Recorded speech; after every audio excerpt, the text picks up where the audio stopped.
Hello everybody, welcome back to my channel. We'll continue with the subject surveying. We were discussing the topic theodolite surveying. So far we've discussed classification of theodolites and parts of theodolites and their uses. In that we've discussed leveling head, upper plate, lower plate, plate levels, A-frame, T-frame and the altitude bubble. In this lecture we'll continue to discuss the remaining parts of a theodolite. तो अभी तक जो हमने parts discuss करे थे उसमें हमने telescope नहीं डिस्कस किया था। तो टेलीस्कोप जो है वो बहुत ही इम्पोर्टेंट पार्ट है आपके थियोडोलाइट का, क्योंकि जो ऑब्जेक्ट आप साइट करेंगे वो आप किससे साइट करेंगे? टेलीस्कोप से ही साइट करेंगे। So the telescope of a theodolite is identical in structure and uses to the telescope of an auto level. जब आप ऑटो लेवल या डंपी लेवल के टेलीस्कोप की बात करते हैं तो उसका जो पर्पस था ऑब्जेक्ट को साइट करना, वही पर्पस किसका रहता है? थियोडोलाइट के टेलीस्कोप का रहता है। सिर्फ डिफरेंस कहाँ आता है? डिफरेंस आता है इसकी पावर में। ये हो सकता है कि जो रेंज आपके थियोडोलाइट के टेलीस्कोप की है या जो उसकी फोकसिंग है वो मच बेटर हो ऑटो लेवल और डंपी लेवल के टेलीस्कोप से। हाउएवर जैसे जैसे आप वेरियस वेरिएंट्स यूज करेंगे थियोडोलाइट के, वैसे वैसे टेलीस्कोप की रेंज और स्ट्रेंथ क्या करती जाएगी, फोकसिंग पावर क्या करती जाएगी, इंक्रीज या डिक्रीज डिपेंडिंग कौन सा आप पर्टिकुलर रेंज यूज कर रहे हैं थियोडोलाइट का। In theodolite, the telescope is mounted on a horizontal spindle called the horizontal axis or Trunnion axis. ये हमने लास्ट लेक्चर में भी डिस्कस किया था। इसके अक्रॉस जो एक्सिस आ रहा है, जो यहाँ पे हम आपको into the plane of the screen है, इस एक्सिस को क्या बोला जाता है? हॉरिजॉन्टल एक्सिस और ट्रनियन एक्सिस। ये हमने लास्ट लेक्चर में भी डिस्कस किया था। अब इसी के ऊपर जो है आपका ये स्पिंडल आपको दिखाई दे रहा है, जो ये हॉरिजॉन्टल बना रखा है, इसके ऊपर क्या माउंटेड है? हमारा टेलीस्कोप माउंटेड है। फिर वो बोलता है the spindle helps to rotate the telescope in the vertical plane. ये हम बहुत बार डिस्कस कर चुके हैं कि जो टेलीस्कोप रोटेट करता है तो वो कौन से प्लेन में एक सर्कल फॉर्म करेगा? वो वर्टिकल प्लेन में सर्कल फॉर्म करेगा।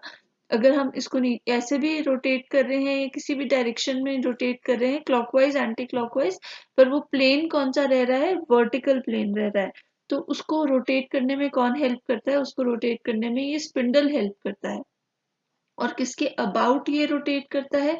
टेलीस्कोप रोटेट करता है अबाउट द हॉरिजॉन्टल और ट्रनियन एक्सिस। अब टेलीस्कोप कितने टाइप के होते हैं एक थियोडोलाइट के? एक होगा एक्सटर्नल फोकसिंग, दूसरा होगा इंटरनल फोकसिंग। फोकसिंग क्या होती है? जब आप एक पर्टिकुलर ऑब्जेक्ट पे अपने किसी एक पर्टिकुलर पॉइंट पे फोकस करना चाहते हैं, क्लैरिटी लाना चाहते हैं विजन में, जैसे जैसे आपका ऑब्जेक्ट डिस्टेंट होता जाएगा वैसे वैसे जो फोकसिंग है वो चेंज करती जाएगी। ये लेंसेज के कॉन्सेप्ट पे डिपेंड करता है। तो हम उस लेंस को क्या कर रहे हैं? फोकस कर रहे हैं ताकि जो हमारा ऑब्जेक्ट है वो ऑब्जेक्ट हमें क्लियरली विजिबल हो और क्रॉस हेयर के हेल्प से आप क्या कर सके, स्टेडिया हेयर और क्रॉस हेयर की हेल्प से आप इसको क्लियरली बाइसेक्ट कर सकें और एक्यूरेट रीडिंग ले सकें। तो फोकसिंग बहुत इंपॉर्टेंट होती है किसी भी टेलीस्कोप के लिए, और थियोडोलाइट का जो टेलीस्कोप है उसकी फोकसिंग काफी पावरफुल होती है। सो दो टाइप के टेलीस्कोप हो सकते हैं, या तो एक्सटर्नल फोकसिंग टेलीस्कोप हो सकता है या फिर इंटरनल फोकसिंग टेलीस्कोप हो सकता है।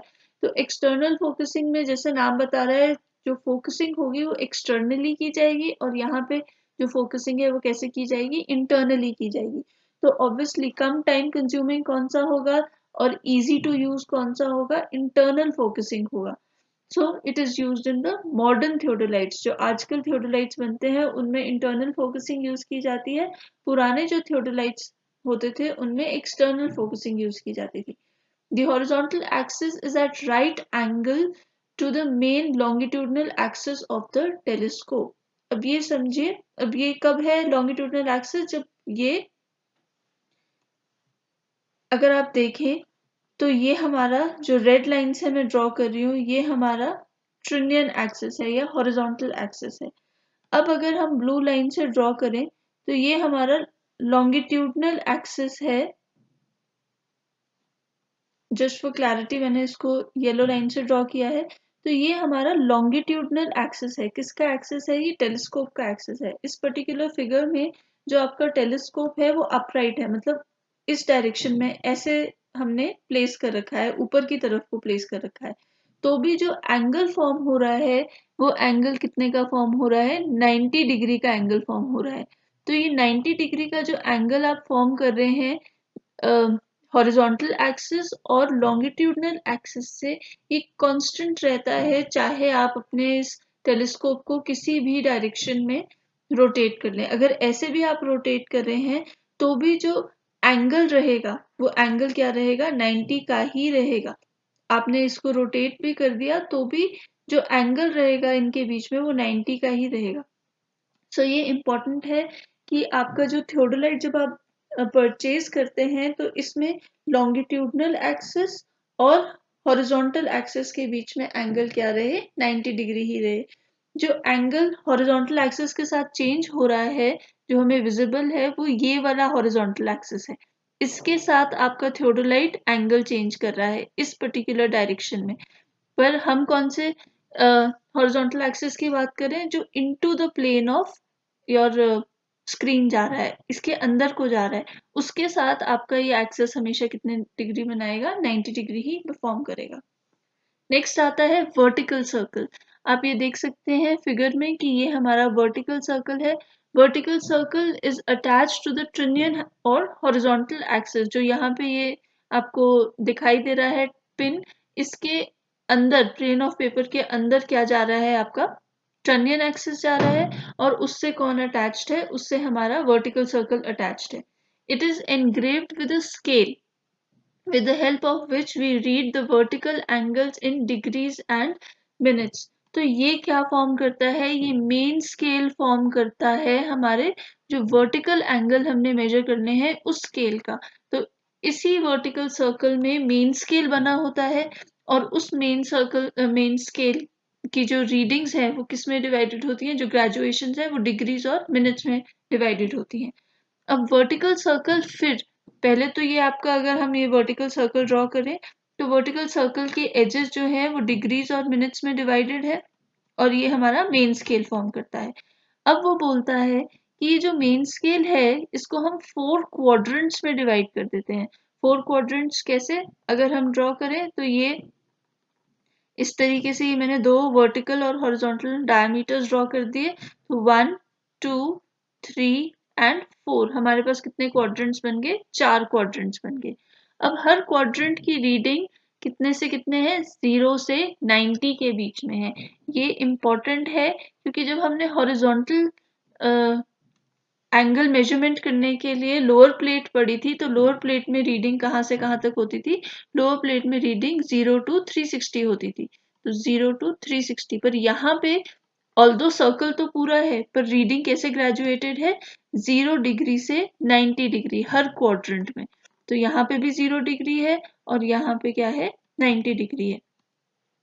अब वो कहता है कि ये जो क्वाड्रेंट्स में रीडिंग्स हैं ये कौन सी डायरेक्शन में जा रही है, ऑपोजिट डायरेक्शन में जा रही है। ये हमने लास्ट लेक्चर में भी डिस्कस किया था ब्रीफली, यहाँ पे फिर से देखते हैं कि आपके पास ये क्वाड्रेंट 1 है और ये क्वाड्रेंट 4 है मान लेते हैं। तो रीडिंग कहाँ से जा रही है, 0 से लेके 90 तक बढ़ेगी रीडिंग। तो डायरेक्शन क्या है, डायरेक्शन इज एंटी क्लॉकवाइज। और अगर आप फोर्थ क्वाड्रेंट देखें तो 0 से 90 डिग्री, तो डायरेक्शन क्या रह रही है आपकी रीडिंग की, क्लॉकवाइज। तो ये ऑपोजिट डायरेक्शंस में जा रही है। यहाँ पे इम्पोर्टेंट है नोट करना कि जब आप क्वाड्रेंट्स डिवाइड करते हैं वर्टिकल सर्कल में, तो मोस्टली मैक्सिमम थियोडोलाइट्स में हम क्या करते हैं, जो हॉरिजॉन्टल डायमीटर होता है उस पे 0 डिग्रीज मार्क करते हैं, और जो वर्टिकल डायमीटर है उस पे हम 90 डिग्रीज मार्क करते हैं। तो मोस्टली ऐसा ही होता है। कुछ रेयर थियोडोलाइट्स में ये ऑपोजिट हो सकता है कि हॉरिजॉन्टल पे 90 डिग्रीज मार्क्ड हो और वर्टिकल पे 0 डिग्रीज मार्क्ड हो। So mostly the two zeros are placed at the ends of the horizontal diameter, जैसे हमने यहाँ पे दिखाया, so that the line joining the zeros is parallel to the line of collimation, that is the line of sight of the telescope when it is horizontal। तो क्या मतलब है कि हम चाह रहे हैं कि जो ये लाइन फॉर्म हो रही है, जब मैं इन जीरोस को ज्वाइन करती हूँ तो ये कुछ हॉरिजॉन्टल लाइन फॉर्म हो रही है। अगर यहाँ पे बनाए तो ये मेरे पास एक हॉरिजॉन्टल लाइन फॉर्म होगी। यहीं पे 0 है, इधर एक 0 डिग्री है, इधर 0 डिग्री है, यहाँ पे हमारे पास 90 डिग्रीज है और यहाँ पे भी हमारे पास क्या है 90 डिग्रीज है। तो वो कह रहा है कि जब आप टेलीस्कोप बनाएंगे, अगर आप टेलीस्कोप हॉरिजॉन्टली प्लेस करते हैं, जैसे मैं सपोज इस तरीके से यहाँ पे शो करती हूँ आपको कि हमारा टेलीस्कोप अगर ऐसे प्लेस्ड होगा तो टेलीस्कोप की जो एक्सिस है, जो लाइन ऑफ कॉलिमेशन है, वो लाइन ऑफ कॉलिमेशन और जो हमारी ये 0 डिग्री की लाइन है ये क्या हो जाएंगी, पैरेलल हो जाएंगी, जैसे आप फिगर में देख सकते हैं। तो ये क्या हो गई है, लाइंस पैरेलल हो गई हैं, येलो लाइन और रेड लाइन। तो ये हमारी लाइन ऑफ साइट है। लाइन ऑफ कॉलिमेशन क्या होता है, लाइन ऑफ साइट। पर क्योंकि हम अपना जो टेलीस्कोप है उसको रोटेट कर सकते हैं किसी भी पर्टिकुलर कंडीशन में, तो वो बोल रहा है कि ये पैरेलल कब होंगी, ये पैरेलल लाइन ऑफ साइट और ये जो 0 को ज्वाइन करने वाली लाइन है ये तभी पैरेलल होंगी जब आपका टेलीस्कोप हॉरिजॉन्टल होगा। जब आपने इस टेलीस्कोप को, जैसा मैंने ग्रीन में बनाया है वैसा होगा, हॉरिजॉन्टल होगा। उस केस में आपकी ये दो लाइंस क्या होनी चाहिए, पैरेलल होनी चाहिए। The vertical circle provides the main scale reading for the vertical angles. ये हम देख चुके हैं कि वर्टिकल सर्कल से हम क्या मेजर करते हैं, वर्टिकल एंगल्स मेजर करते हैं। और वर्टिकल सर्कल पे क्या आता है, मेन स्केल आता है। अ clamp and a fine motion tangent screw is provided for the vertical circle। ये tangent screw क्या होते हैं ये हम अपकमिंग स्लाइड्स में डिस्कस करेंगे। बस आपने ये याद रखना है कि एक क्लैंप स्क्रू और एक मोशन टेंजेंट स्क्रू प्रोवाइड किया जाता है वर्टिकल सर्कल में भी। सो यहाँ पे अगर आप डिटेल में देखें तो ये हमारा वर्टिकल सर्कल है, ये हॉरिजॉन्टल लाइन है। यहाँ से आप ऊपर की तरफ जब जा रहे हैं तो आपका डिग्री जो थीटा एंगल है वो इंक्रीज कर रहा है, यहाँ पे इस डायरेक्शन में इंक्रीज कर रहा है, यहाँ पे इस डायरेक्शन में इंक्रीज कर रहा है और इधर इस डायरेक्शन में इंक्रीज कर रहा है। तो आप कोई भी दो क्वाड्रेंट्स ले लें, चाहे वर्टिकल ये 1-2 क्वाड्रेंट्स ले लें या 1-4 क्वाड्रेंट ले लें, जो डायरेक्शन है आपकी रीडिंग्स की वो हमेशा ही क्या रह रही है, ऑपोजिट डायरेक्शन में रह रही है। नेक्स्ट आते हैं स्क्रूज। तो ये स्क्रूज जो हम बात कर रहे हैं ये पहले तो थियोडोलाइट के बहुत इंपॉर्टेंट पार्ट फॉर्म करते हैं। जो मेन फंक्शन करता है थियोडोलाइट, जैसे आप रीडिंग कैसे लेंगे तो वो सब डिपेंड करता है कि आप स्क्रूज को कितने एफिशिएंटली यूज कर रहे हैं। तो screws form a very important part of theodolite. हमारे थियोडोलाइट में 5 डिफरेंट टाइप के स्क्रूज होते हैं, मतलब 5 ऐसे स्क्रूज होते हैं जिनका फंक्शन बिल्कुल अलग है। सबसे पहले बात करते हैं लेवलिंग स्क्रूज की। तो यहाँ पे आप लेवलिंग स्क्रू, 2 लेवलिंग स्क्रूज देख सकते हैं। ट्राईबैक का जो थर्ड लेग है, थर्ड आर्म है, उसमें एक और स्क्रू अटैच्ड होगा, लेवलिंग स्क्रू। तो 3 लेवलिंग स्क्रूज होते हैं हमारे थियोडोलाइट में। तो यहाँ पे नंबर लिख देती हूँ कितने हैं, 3 इन नंबर। फिर है कि ये स्क्रूज करते क्या है, present in the leveling head of a theodolite between the triback plate and the trivet plate। तो triback plate और trivet plate के बीच में, तो triback plate ये थी और trivet plate ये थी 2। इसके बीच में क्या प्रेजेंट है हमारे पास, ये 3 leveling screws। ठीक है। These work in the threaded holes in the triback arms and their lower ends rest in the recess in the trivet। तो अब ये क्या कर रहे हैं, जो इनका स्क्रू है वो कौन सी डायरेक्शन में चलेगा, ऊपर की डायरेक्शन में चलेगा। मतलब आप इसको लेवल करेंगे, नीचे से ये फिक्स्ड है, जो ट्राइवेट है उससे ये फिक्स्ड है, पर आप इनको जब ऊपर नीचे करते हैं, जब आप इसको रोटेट करते हैं इन स्क्रूज को, तो रोटेशन से ये कौन सी डायरेक्शन में मूव करते हैं, ये ऊपर की डायरेक्शन में मूव करते हैं। तभी यहाँ पे लिख रहा है these work in threaded holes in the tribrach arms. तो होल्स कहाँ प्रोवाइडेड है, थ्रेडेड होल्स कहाँ प्रोवाइडेड है, ट्राईबैक की आर्म में, तो कहाँ जाएंगे, उसी डायरेक्शन में ये मूव करेंगे। And rest in the recesses in the trivet. तो ट्रिवेट पे ये क्या कर रहे हैं, रेस्ट कर रहे हैं। These are used to level the instrument। Levelling हमने देखी है प्रीवियस चैप्टर्स में कि लेवलिंग क्या होती है। तो लेवल करने के लिए इंस्ट्रूमेंट को हम क्या यूज करते हैं, levelling screw. That is to make horizontal axis truly horizontal and vertical axis truly vertical. हमने लास्ट लेक्चर में भी डिस्कस किया था कि हम चाहते हैं कि जो हमारा हॉरिजॉन्टल एक्सिस है वो पैरेलल हो ग्राउंड के, और उसको पैरेलल होना है अगर ग्राउंड के, तो वर्टिकल एक्सिस को कितना एंगल बनाना होगा ग्राउंड के साथ, 90 डिग्री का एंगल बनाना होगा। सो ये हम कंडीशन क्रिएट करना चाहते हैं फील्ड पे, ताकि जो हमारी रीडिंग है उसकी एक्यूरेसी बहुत हाई हो। तो लेवलिंग स्क्रूज का काम क्या है? लेवलिंग स्क्रूज का ये काम है कि हॉरिजॉन्टल एक्सिस को ट्रूली हॉरिजॉन्टल बनाना और वर्टिकल एक्सिस को ट्रूली वर्टिकल बनाना। नेक्स्ट आता है लोअर प्लेट क्लैंप स्क्रू। तो अगर हम फिगर देखें तो फिगर में आप ये देख सकते हैं कि यहाँ पे एक स्क्रू लगा है। इस स्क्रू को बोला जाता है क्लैंप स्क्रू। क्लैंप स्क्रू क्या है? अगर आपको याद होगा तो हमने बात करी थी लोअर प्लेट और अपर प्लेट की। तो जो लोअर प्लेट होती है उसमें ग्रेजुएशन है मेन स्केल के लिए, और अपर प्लेट में आपका वर्नियर स्केल की ग्रेजुएशन है। यहाँ पे हम देख सकते हैं this is my lower plate, ये लोअर प्लेट है मेरी, और ये क्या है? हमारी अपर प्लेट है। और ये स्पिंडल्स अटैच्ड है, इनर स्पिंडल अपर प्लेट के साथ है और आउटर स्पिंडल लोअर प्लेट के साथ अटैच्ड है। मोनोलिथिकली ये बन रखे हैं, ठीक है। अब यहाँ पे हमने क्या प्रोवाइड किया है?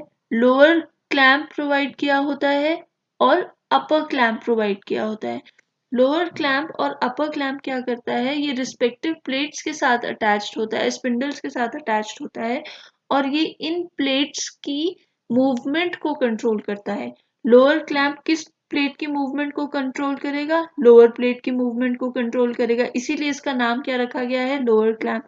अपर क्लैंप किसकी मूवमेंट को कंट्रोल करेगा? अपर प्लेट की मूवमेंट को कंट्रोल करेगा, इसलिए इसका नाम क्या रखा गया है? Upper clamp. तो जो नाम है इसी से हमें पता चल रहा है कि कौन से प्लेट का ये क्लैंप स्क्रू है। क्लैंप स्क्रू मतलब ये उसकी मूवमेंट को कंट्रोल करेगा।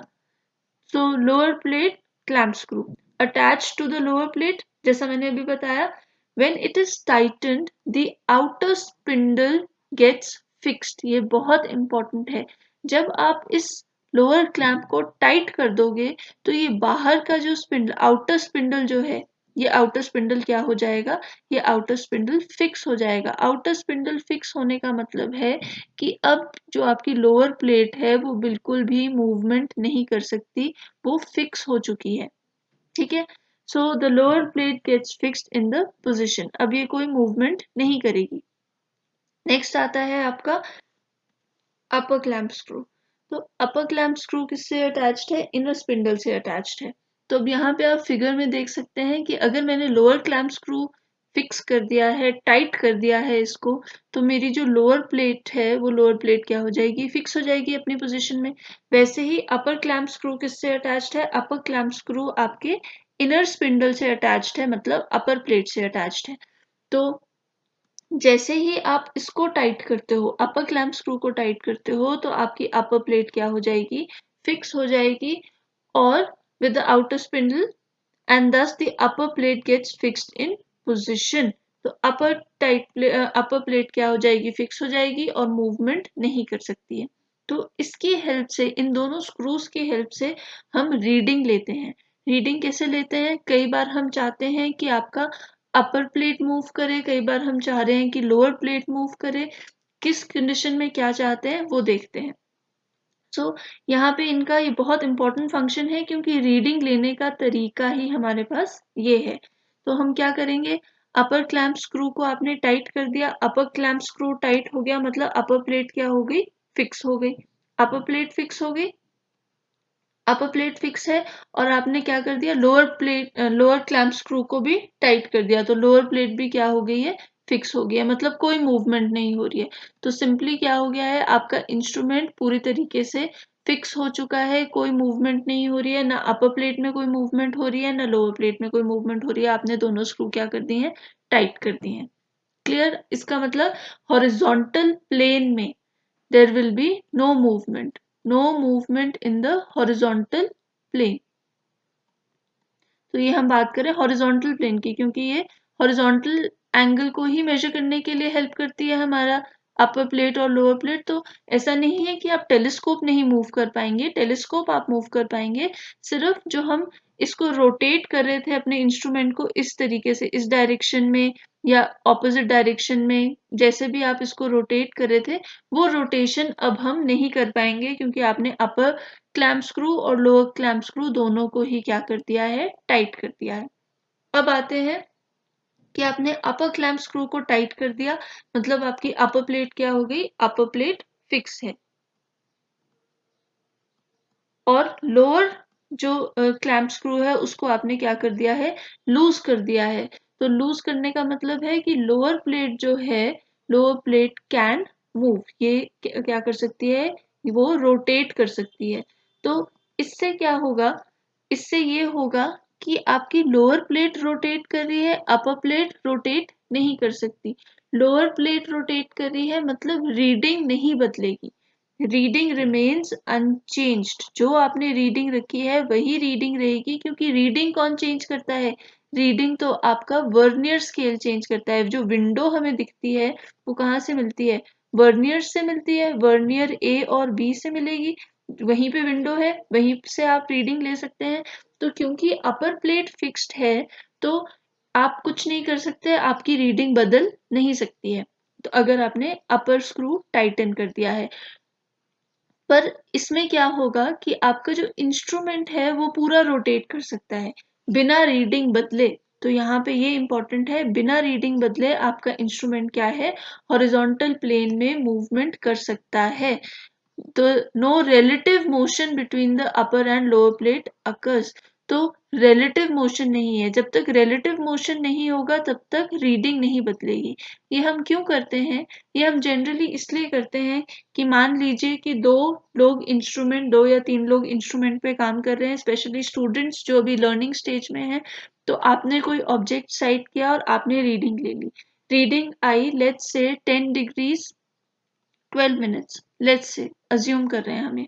अब आपने कंफर्म करना है कि ये 10 डिग्रीज 12 मिनट्स ही है, या फिर आप चाहते हैं कि आपके जो फ्रेंड्स हैं वो भी सीख पाएं कि रीडिंग कैसे लेते हैं, पर आप रीडिंग नहीं बदलना चाहते। तो उस केस में हम क्या करेंगे, हम अपर स्क्रू को टाइटन कर देंगे और लोअर स्क्रू को लूजन कर देंगे। तो इससे क्या होगा कि हमारी रीडिंग नहीं बदलेगी और आप अपने इंस्ट्रूमेंट को रोटेट कर सकते हैं ताकि सब लोग इस रीडिंग को पढ़ सकें। ठीक है, तो ये जस्ट एक सिंपल एग्जांपल है जो फील्ड में हम जनरली करते हैं जब स्टूडेंट्स को सिखा रहे होते हैं how to use a theodolite. तो जब आपका अपर स्क्रू टाइटन्ड है तो अपर प्लेट फिक्स्ड है, लोअर स्क्रू लूजन्ड है, लोअर प्लेट कैन रोटेट, पर ऐसे कॉम्बिनेशन में रीडिंग नहीं बदलेगी, सिर्फ आपका इंस्ट्रूमेंट हॉरिजॉन्टल प्लेन में रोटेट करेगा। There will be no relative motion, relative motion zero है दोनों प्लेट्स के बीच में। अब थर्ड केस पे आते हैं, थर्ड केस में हमने क्या किया, अपर स्क्रू को लूज कर दिया और लोअर स्क्रू को टाइट कर दिया। तो अपर स्क्रू लूज कर दिया मतलब अपर प्लेट रोटेट कर सकती है, अपर प्लेट रोटेट करेगी और लोअर प्लेट नहीं रोटेट करेगी, no rotation in lower plate. तो लोअर प्लेट ना मूव करे मतलब कि आपका अब जो इंस्ट्रूमेंट है वो हॉरिजॉन्टल प्लेन में नहीं मूव कर रहा है। अब ये डिफरेंस है कि इंस्ट्रूमेंट मतलब कि आपका सिर्फ जो रीडिंग लेने के लिए जो पर्पस है उसी के लिए, हॉरिजॉन्टल एंगल मेजर करने के लिए इंस्ट्रूमेंट मूव कर रहा है, अदरवाइज इंस्ट्रूमेंट क्या है, फिक्स्ड है। The instrument rotates on the inner axis. अगर हम फिगर देखें तो इस इनर एक्सिस के अबाउट इंस्ट्रूमेंट रोटेट कर रहा है, और जब ये इनर एक्सिस के अबाउट रोटेट करता है तो हम क्या ले सकते हैं, हम हॉरिजॉन्टल एंगल मेजर कर सकते हैं। तो इस केस में हम क्या मेजर कर रहे हैं, हॉरिजॉन्टल एंगल मेजर कर रहे हैं। प्लेन तो अभी भी हॉरिजॉन्टल ही है जिसमें ये रोटेट कर रहा है, पर यहाँ पे क्या हो रहा है, यहाँ पे काम हो रहा है, यहाँ पे हम हॉरिजॉन्टल एंगल को मेजर कर रहे हैं। The readings on the vernier horizontal verniers change, मतलब ए और बी वर्नियर में रीडिंग बदलेगी और ए और बी वर्नियर में रीडिंग बदल रही है, मतलब आपकी जो हॉरिजॉन्टल एंगल है वो मेजर हो रहा है। तो हॉरिजॉन्टल एंगल मेजर करने के लिए कौन सा कॉम्बिनेशन यूज करते हैं हम स्क्रूज का, अपर क्लैंप स्क्रू को आप लूजन रखेंगे और लोअर क्लैंप स्क्रू को आप टाइटन रखेंगे। लोअर क्लैंप स्क्रू क्यों हमने टाइट किया है, नहीं तो अगर दोनों प्लेट्स आपकी मूव करेंगी एक साथ में तो आपकी रीडिंग नहीं आ सकती हॉरिजॉन्टल एंगल की। तो हमें क्या चाहिए, हमें चाहिए कि नीचे वाली प्लेट फिक्स्ड रहे और सिर्फ वर्नियर्स मूव करें, साथ में आपका टेलीस्कोप भी मूव करेगा, इसका ऊपर का सारा पार्ट मूव करेगा। टेलीस्कोप की हेल्प से आप ऑब्जेक्ट को बाइसेक्ट करेंगे और उस केस में आप क्या ले पाएंगे, रीडिंग। फॉर एग्जाम्पल अगर ये पॉइंट x था और ये पॉइंट y था, तो आपने रीडिंग लेनी थी। तो यहाँ पे हमारा इंस्ट्रूमेंट प्लेस्ड है, यहाँ पे आपने क्या साइट किया, आपने पॉइंट x को साइट कर दिया। अब आप क्या करेंगे, पॉइंट x को साइट जैसे ही हमने कर दिया, हमारा जो अपर स्क्रू है वो लूज हो जाएगा। अपर स्क्रू लूज होगा, आप इसको रोटेट करेंगे इस डायरेक्शन में। लोअर प्लेट अभी भी क्या रहेगी, टाइट रहेगी, और आप किसको साइट कर देंगे, एंगल y को साइट कर देंगे। जब आप एंगल पॉइंट y को साइड कर देंगे, जब आप पॉइंट y को साइड करेंगे तो इन के बीच में कुछ एंगल थीटा फॉर्म होगा, और ये थीटा की रीडिंग हमें कौन दे देगा, vernier A and B. Next आता है वर्टिकल प्लेट क्लैंप स्क्रू। तो वर्टिकल प्लेट क्लैंप स्क्रू आप देख सकते हैं, वर्टिकल प्लेट क्लैंप, यहाँ पे भी एक पीछे एक स्क्रू दिखाई दे रहा है। वर्टिकल प्लेट क्लैंप स्क्रू क्यों दिया जाता है, ताकि आप वर्टिकल जो प्लेन है उसके वर्नियर्स को फिक्स कर सकें, उसकी रीडिंग्स को आप चेंज करना या तो रोक सकें या उसको चेंज कर सकें। It is present on the frame fixed with the standard and above the shaft of the trunnion axis. यहाँ पे स्टैंडर्ड में फिक्स्ड है और ट्रनियन एक्सिस की जो शाफ्ट है उसके ऊपर लगा हुआ है। तो ये क्या है आपका वर्टिकल क्लैंप स्क्रू। ये एक ही होता है क्योंकि यहाँ पे हमारी एक प्लेट तो जो वर्टिकल सर्कल है वो तो हमेशा क्या रहता है, फिक्स्ड ही रहता है। It is use to clamp the telescope in any plane. अब यहाँ पे हम क्या कर रहे हैं, इसकी हेल्प से हम क्या कर रहे हैं, इसकी हेल्प से हम टेलीस्कोप को फिक्स कर रहे हैं। वर्टिकल सर्कल तो फिक्स्ड है जैसा मैंने अभी बोला, हम क्या कर रहे हैं, हम अपने इस टेलीस्कोप की जो लाइन ऑफ कॉलिमेशन है उसको बदलते जा रहे हैं। मैंने टेलीस्कोप ऊपर ले गई तो ये लाइन ऑफ कॉलिमेशन हो जाएगी, नीचे ले आई, इधर को ले आई तो ये लाइन ऑफ कॉलिमेशन हो जाएगी। तो हर किसी एंगल पे जो मैंने ये रखा है अपने टेलीस्कोप को, इसको फिक्स करने के लिए हम क्या यूज करते हैं, वर्टिकल क्लैंप स्क्रू फिक्स करते हैं। और इसी की हेल्प से हम क्या मेजर कर रहे हैं, डिजायर्ड वर्टिकल एंगल मेजर कर रहे हैं। फॉर एग्जाम्पल वर्टिकल एंगल क्या हुआ, अगर मैं यहाँ पे इस तरीके से ये बना दूं ग्राउंड, और ये आपके दो पॉइंट्स हो गए ए और बी। पॉइंट बी पे आपका इंस्ट्रूमेंट प्लेस्ड है, यहाँ पे ये हमारा इंस्ट्रूमेंट प्लेस्ड है और इसमें क्या होगा, टेलीस्कोप होगा। मुझे क्या करना है, मुझे देखना है कि जो ये पोल पॉइंट ए पे लगा है, इस पोल की हाइट कितनी है, या किसी भी रीजन से मुझे मेजर करना है कि जो इसका ए, नीचे वाला ए हो गया, इसको मैंने क्या बोल दिया, बी, जो ऊपर वाले पॉइंट है, इनके बीच का मुझे एंगल मेजर करना है। तो इस एंगल को मेजर करने के लिए मुझे क्या करना होगा, मुझे पहले अपना टेलीस्कोप हॉरिजॉन्टल प्लेस करना होगा ताकि मैं स्मॉल ए पॉइंट को साइट कर सकूं। फिर मैं अपने टेलीस्कोप को रोटेट करूंगी अपवर्ड डायरेक्शन में, और किसको साइट करूंगी, बी को साइट करूंगी। जब मैं बी को साइट कर रही हूँ तो उस पर्टिकुलर पॉइंट पे मैंने क्या फॉर्म कर दिया है, मैंने कुछ एंगल फॉर्म कर दिया है, और वो एंगल क्या है, वो एंगल वर्टिकल एंगल है, क्योंकि ये कौन से प्लेन में फॉर्म हो रहा है, वर्टिकल प्लेन में फॉर्म हो रहा है, इसलिए इसको क्या बोला जाता है, वर्टिकल एंगल बोला जाता है। और वो किसकी हेल्प से करते हैं, क्लैंप स्क्रू। जब मेरे को इस थीटा एंगल पे इसको फिक्स करना है अपने टेलीस्कोप को, तो मैं क्लैंप स्क्रू को क्या कर दूंगी, टाइट कर दूंगी। जब मुझे टेलीस्कोप को रोटेट करना है तो मैं क्लैंप स्क्रू को क्या कर दूंगी, लूज कर दूंगी। सो लास्ट टाइप के स्क्रूज आते हैं टेंजेंट स्क्रूज।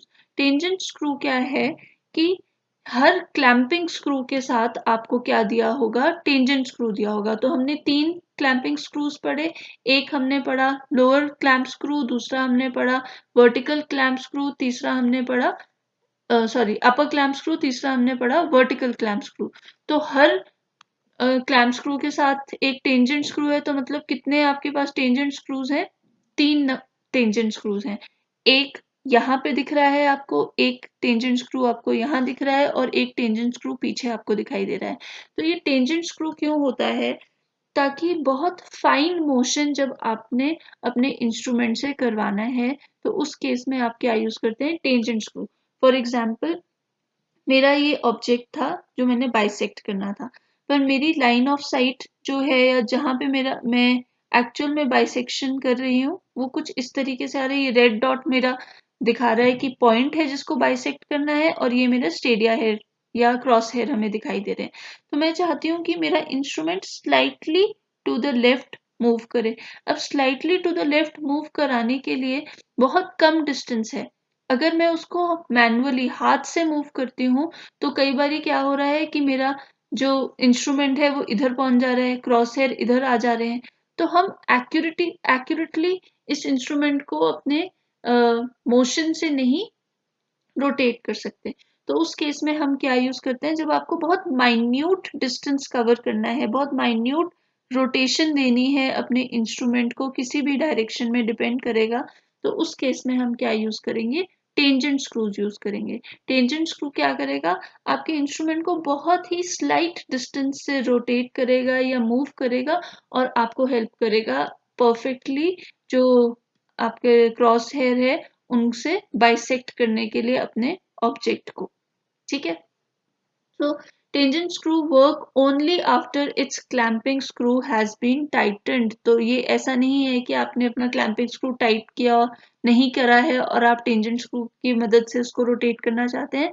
तभी काम करता है tangent screw जब आपका clamping screw क्या है, टाइट है, तभी वो स्लाइट मोशन करेगा जिस डायरेक्शन में भी आप चाहते हैं। तो बहुत फाइन मूवमेंट के लिए हम टेंजेंट स्क्रूज यूज करते हैं। नेक्स्ट आता है ट्राइपॉड स्टैंड। ट्राइपॉड स्टैंड किसी जैसे डंपी लेवल में ट्राइपॉड स्टैंड था, वैसे ही आपका थियोडोलाइट में भी ट्राइपॉड स्टैंड होता है। It is a stand with 3 shaft legs, ये हम देख सकते हैं। ये जो लेग्स है यहाँ पे आप देख सकते हैं एक स्ट्रैप लगा है, और ये आपको एक नॉब दे रखी है। इस नॉब की हेल्प से आप ट्राइपॉड लेग्स को, इनकी लेग की लेंथ को इंक्रीज या डिक्रीज कर सकते हैं as per requirement on the field. और साथ में इनके जो टिप्स हैं वो पॉइंटेड होते हैं ताकि इनको इम्बेड किया जा सके ग्राउंड में, और आपका जो इंस्ट्रूमेंट है उसको स्टेबलाइज किया जा सके। The theodolite is mounted on it in a fixed manner. The legs can be moved apart and closed. आप इन लेग्स को अपार्ट भी ले जा सकते हैं, ये एंगल जो है इन लेग्स के बीच में उसको बढ़ा भी सकते हैं, और या फिर उस लेग एंगल को घटा भी सकते हैं। वो डिपेंड करता है कि क्या सिचुएशन है, आप लेवलिंग के लिए भी इनको यूज कर सकते हैं। अब इसी जो यहाँ पे एक स्क्रू लगा होता है, इस स्क्रू को हम ट्राइवेट प्लेट में इंसर्ट करते हैं ताकि आपका जो थियोडोलाइट है वो क्या हो सके, फिक्स हो सके। इस स्क्रू के नीचे हमारे पास एक हुक लगा होता है। इस हुक में हम क्या फिक्स कर देते हैं, आपका प्लम बॉब फिक्स कर देते हैं, और प्लम बॉब की हेल्प से हम क्या करते हैं, सेंटरिंग करते हैं। So a plumb bob is used for centering the instrument exactly over the station. It is suspended from the hook fitted to the bottom of the vertical axis. यही vertical axis है, और इस vertical axis के bottom पे हमारे पास क्या होता है, हुक होता है, जिस हुक की हेल्प से हम क्या लगा देते हैं, प्लम बॉब लगा देते हैं। So these were all the parts of a theodolite जिनको हमने एक एक करके डिस्कस किया। हमने हर पार्ट का यूज डिस्कस किया, हर पार्ट की पोजिशन डिस्कस करी, और कैसे रीडिंग लेने के लिए आप क्लैंपिंग स्क्रूज यूज कर सकते हैं। So, in this lecture, we covered the telescope, the vertical circle, the screws, manipulation of the screws to take readings, and the tripod stand. I hope this lecture was useful to you. Thank you, and stay tuned for more.